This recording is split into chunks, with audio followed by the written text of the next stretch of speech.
Hey everyone, welcome back to Pine Hollow Auto Diagnostics. We got a real interesting one today. A 1996 Stewart and Stevenson. What are these? LMTV 1078. So, you know, with the coronavirus wreaking havoc on the economy, martial law coming to town, hey, it doesn't hurt to learn to fix military equipment, right? So in this case, the customer complaint is he put in new batteries, and then this one he accidentally put in backwards, so instead of negative here it was positive, and then if you touch that to the post, you get massive sparks. So there's a short circuit somewhere, something got too much current going the other way, and fried something. Now I assume what can, be fried if you reverse the battery? Alternator diodes. So in this case, we're gonna have to get to the alternator, unhook it, and see if the short circuit goes away. I have no wiring diagrams here, no good information, so we'll kind of play it by ear. So the alternator is hiding on top of this right front wheel under this cover. It's a big sucker, 28 volt 100 amp DC, and there's two positive cables on here, so I'm going to unhook one, see if we still have that short circuit, and unhook the other one and see if it goes away. We'll try to start this thing, but I assume the problem is in the alternator diodes. Large reverse current can easily fry those. Alrighty, so one cable, this one right here, I disconnected it and made sure it's not going to touch anything metal. Just sitting here. Let's reconnect the battery and see if we have sparks.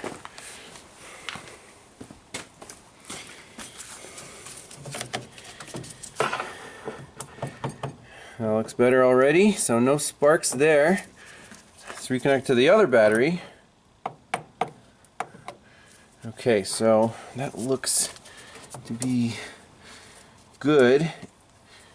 Now I'm going to put these clamps on, we'll do a voltage measurement on here and see if the ignition switch works and this thing can actually start up. Alright, so we did a quick current measurement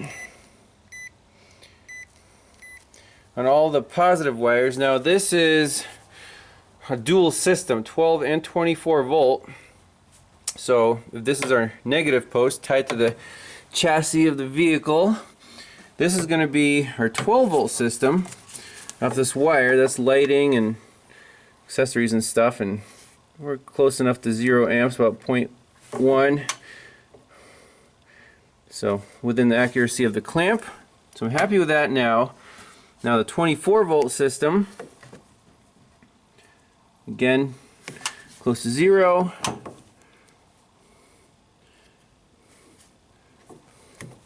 Close to 0, and let's see, I'm happy with that for now. So let's jump in and hit the starter button, see what happens.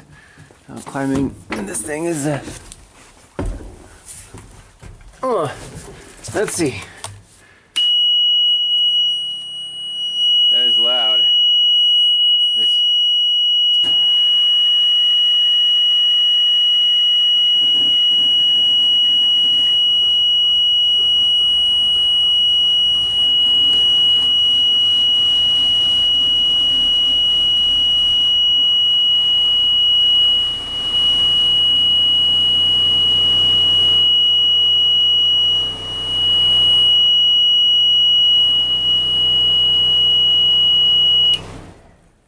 That is the loudest squeal I've ever heard.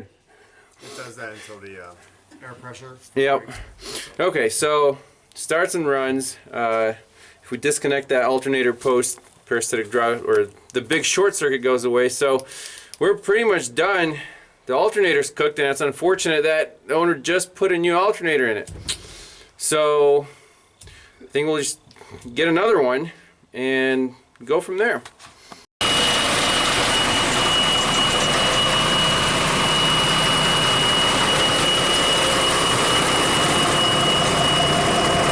$104,000 for this race.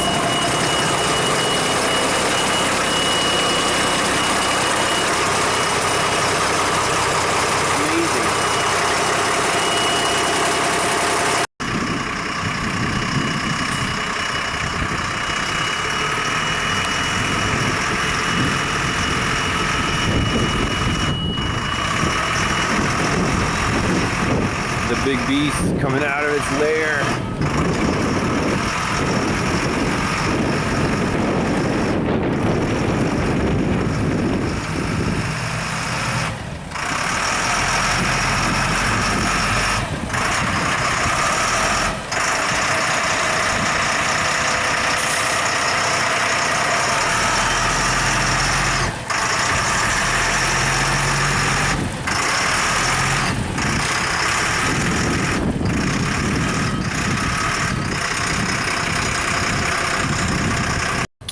So now we want to raise the cab to get to the alternator so we can take it off and hopefully fix it. However, raising the cab presents its own set of challenges. This cab tilt system, it has a hydraulic pump, and when you push and hold, it spits fluid out of this orifice or valve. It's not supposed to. It looks like there's a torn O-ring in there. So we have to fix that first before even getting this cab up. So I'm going to try to remove that valve and see what the O-ring looks like. Hopefully we can fix that up.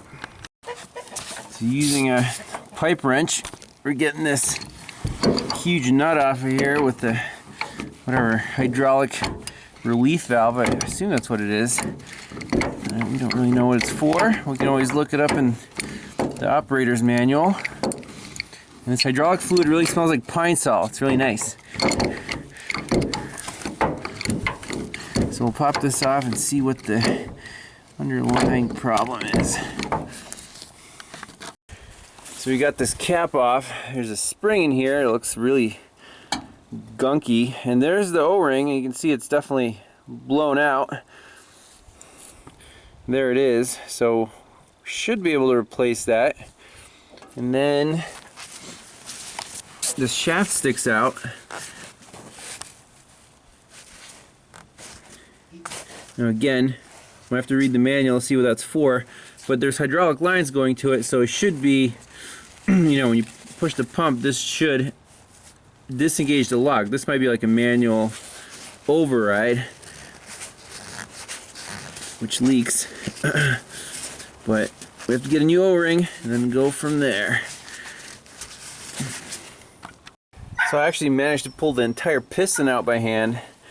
And there might be a problem here. There's another O-ring that's supposed to hold in the pressure, and there's a big old crack in it just from sitting. It's dry rotted. So we're going to have to replace at least this pressure seal plus this little shaft seal on the end there. And see what happens. But I'm wondering if the cab now is disengaged, if that piston is out. Looking there with the flashlight. We'll see what happens. Alright, back to the big beastly army truck. For this cab latch system, I managed to find an O-ring that seems to fit in this groove nicely to replace the broken one. So if we can install this, get the cab raised up, hopefully we can get to this alternator, take it off, and do whatever we need to do to fix it up. So let's pop this guy in and see if we can raise the cab. Alright, here we go. There's our latch mechanism. It rained overnight, so I'm just going to clean it out with some WD-40. Make sure there's no moisture in there. And we'll see if the piston assembly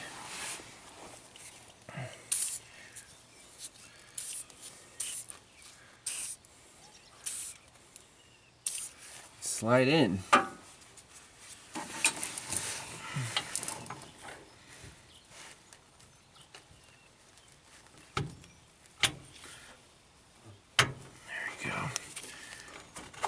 So all we gotta do is screw in this cap.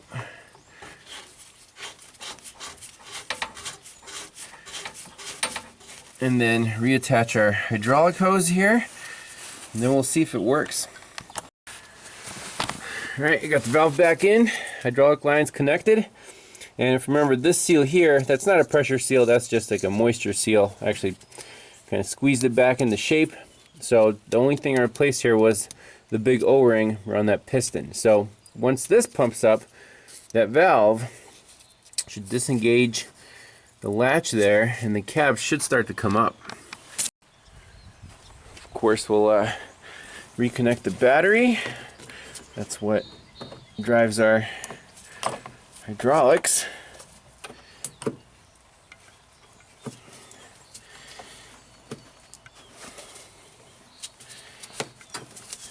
Again, it should be good enough.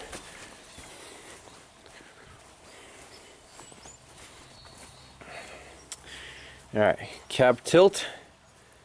There's lower and raise. Spare tire, truck suspension. Let's see what happens. Push and hold. There's pump and cab. So if we pump it, sweet. So that latch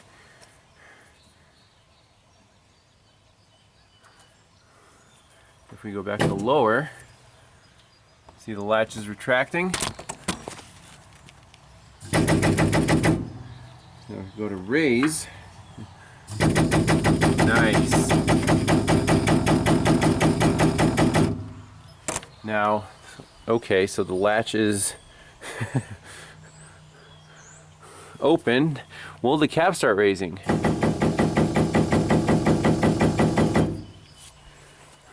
Push and turn. To deflate, to activate. Maybe I should read the instructions, right? It should be foolproof. I mean, it's designed for army use.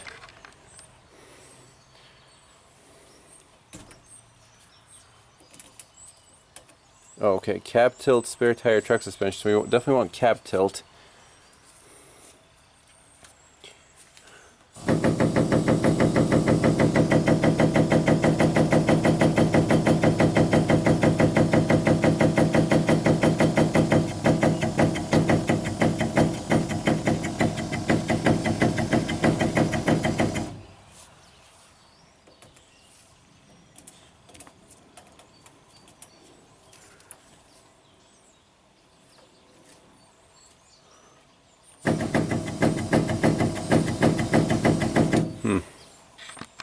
Alright, here we go. Raising and lowering the cab.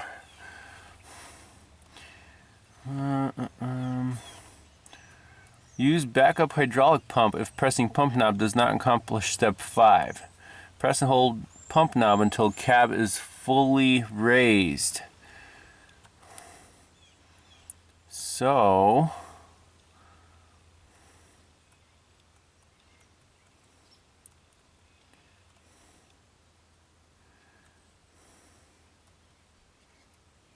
raising and lowering the cab. Cab will not raise until system park is pulled out. And then if air tanks are fully charged, cab may be raised and lowered twice without starting the engine. Okay, so our air tanks are probably not fully charged. And it says here, use backup hydraulic pump, paragraph 241, if pressing pump knob does not accomplish step 5. Well, it didn't. So, backup hydraulic pump operation, here we go. Remove handle 1 from toolbox. Insert handle into backup hydraulic pump. Pump handle 1 till cab with spare tires in desired position.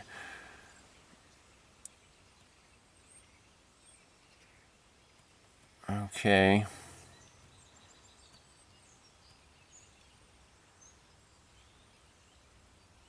Downward cycle should take approximately 3 seconds. Pump handle slowly until cab spare tire moves a few inches. Turn to the opposite position, so it's probably like bleeding the system. Move handle from backup hydraulic pump, slow handle toolbox. Alright, let's play around with this. So here's our toolkit. Let's see what's inside. Oh, we got nothing. So it looks like we're gonna have to improvise for this manual pump. Let me find a handle for this thing. Alrighty, so we got our backup pump and we can see our latches coming out. That's good. And the cab is indeed starting to raise, so that's good too. So I guess all we have to do is keep pumping this thing until we get the desired results.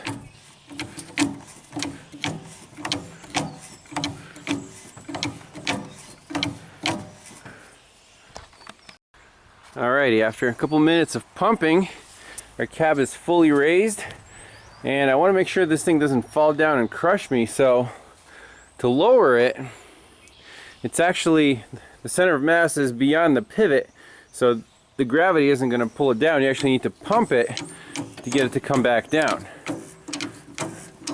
Right about there is where it, you know, it's on the brink. So go back to raise. It basically wants to drop forward, but we'll still pump it all the way up. Make sure it's fully extended and we're not worried about it dropping. So here's our alternator. Beautiful access. Now the question is, how do we detension these belts? I guess we might have to read about that unless service information doesn't tell us. But there's 2 belts on here, 2 V belts driven off the crankshaft, and then I don't know what that is, some kind of pump. You can see it from back here. Actually, that just might be a tensioner pulley itself. So figure how to get this thing off of here. And before we do that, we can actually disconnect a couple things, like this other big wire, and then reconnect the battery. I want to see if one of them is 12 volts. Oh, actually, it says right here, 12 volt, 24 volt. And when we took the 12 volt off, the short circuit went away. So there's a diode bridge, I'm pretty sure, between ground and 12 volts, and then another one from 12 volts to 24 volts. So it's like a dual alternator here, and yeah, it says 14 and 28 volt. And I guess we could start the truck and see if it charges on the 28 circuit. But regardless, we have to take this alternator off and find the diodes and see what blew up. So just for reference, this alternator, there's the part number, serial number, and the engine. It's a Caterpillar, 255 horsepower. I wonder what the displacement is. So that's pretty cool. Well, let's unbolt this thing and at least do a diode check across these posts. And by the way, this is the voltage regulator. You can see it's a dual unit, 14 and 28 volt. So it piggybacks off the alternator through these wires right here.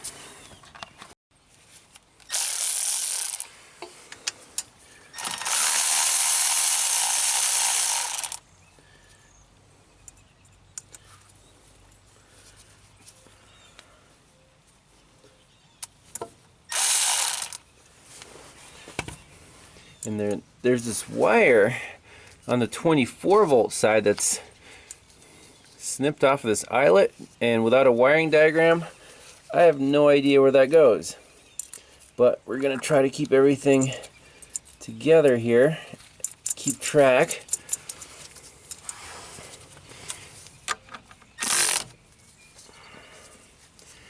Let's go the other way. That's the voltage regulator. And the battery is obviously disconnected. Don't want any sparks.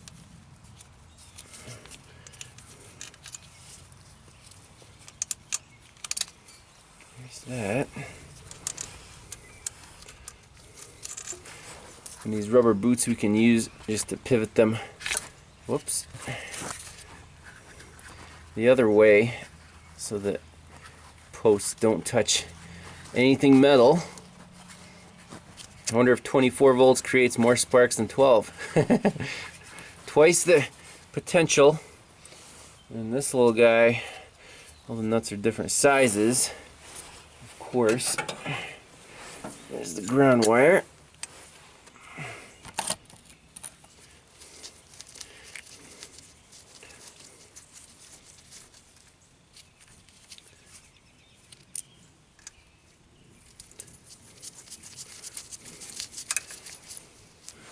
Okay.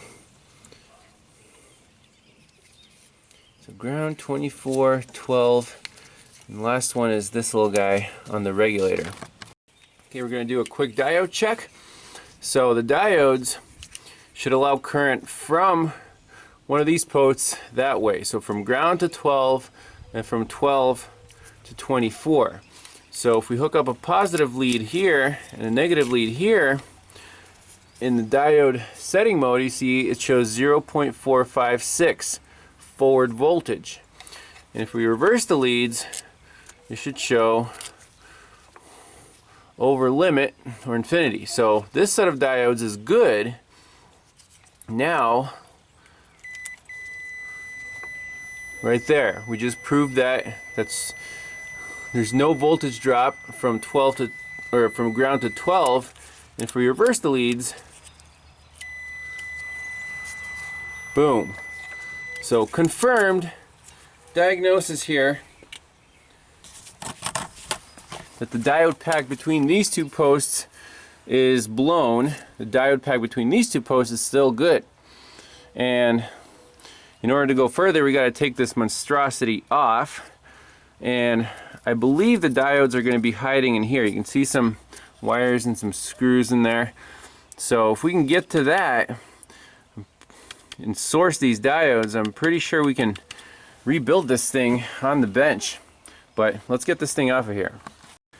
So on this tensioner, I loosened up this bolt right here, and now if we push the belts, you should pivot the tensioner away. I don't know if that'll be enough. Maybe loosen that guy just a little bit more. Okay.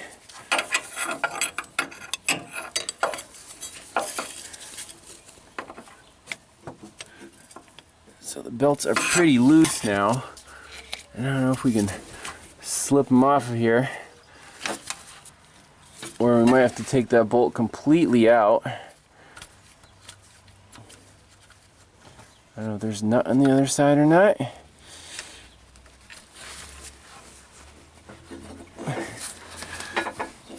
There we go.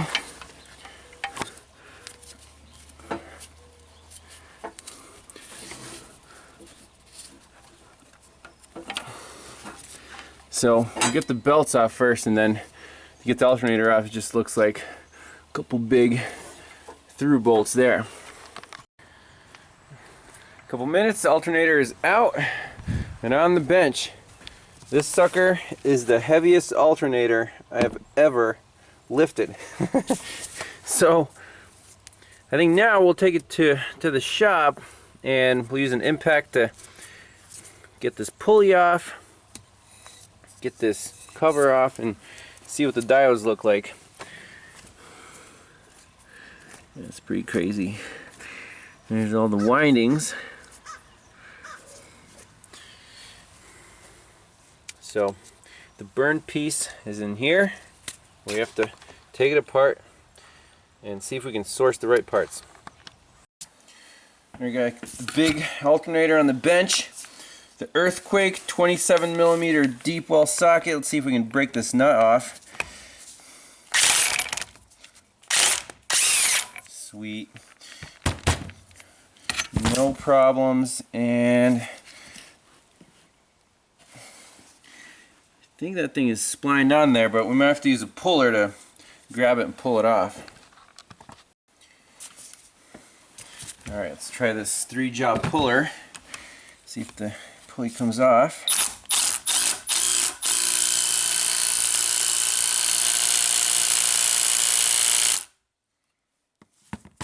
Starting to move, but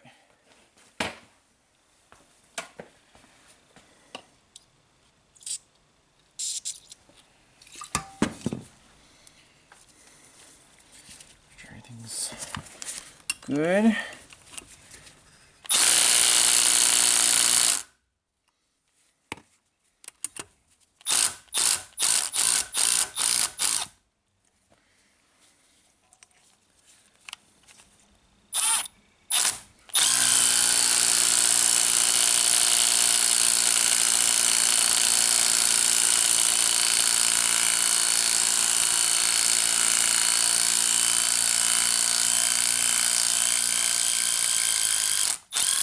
Wow. Well, there it is. Just a little tight on there. And well, we can go right for this cover. Get an appropriate flat bit.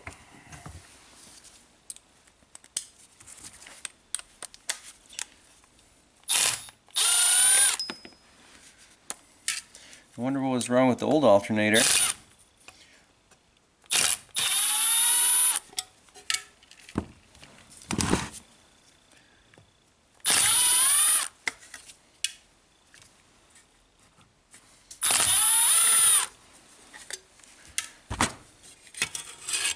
Boom.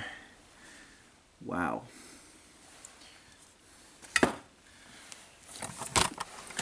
Well, your guess is as good as mine. Where is the short? And where are the diodes?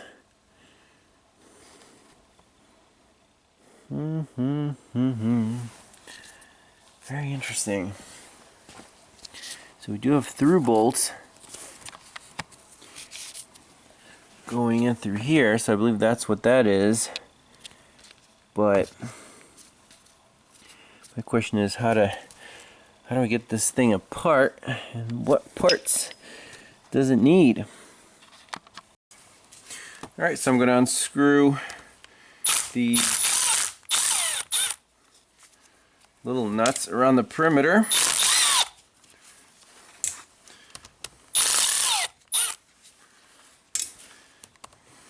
See if this whole face will come off or what. We need to get inside this alternator and inspect.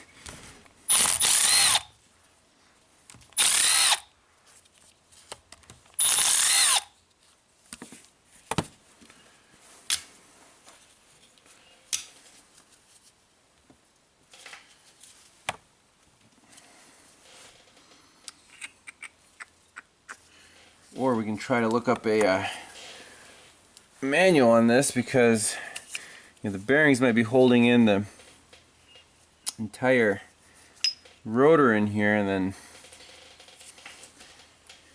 disassembly might be not as straightforward as it seems. But so I did a little bit of research on the Nyhoff 28 volt alternator online. There isn't much information available. I did find a troubleshooting guide. Let's see here. The N1506 series troubleshooting guide. And the most interesting information here is the description and operation. So it's a dual voltage alternator, internally rectified. All windings and current transmitting components are non-moving. There are no brushes or slip rings to wear out. So this thing should last forever. Energized switch, commonly an oil pressure switch, activates the regulator. Field coil is then energized. Upper voltage is rectified with standard diodes. Lower voltage circuit output is controlled by SCRs in the drive end housing. And what is an SCR? It is a silicon controlled rectifier. And there's the schematic of it. So it's like a smart diode with a gate. There are the wiring connections.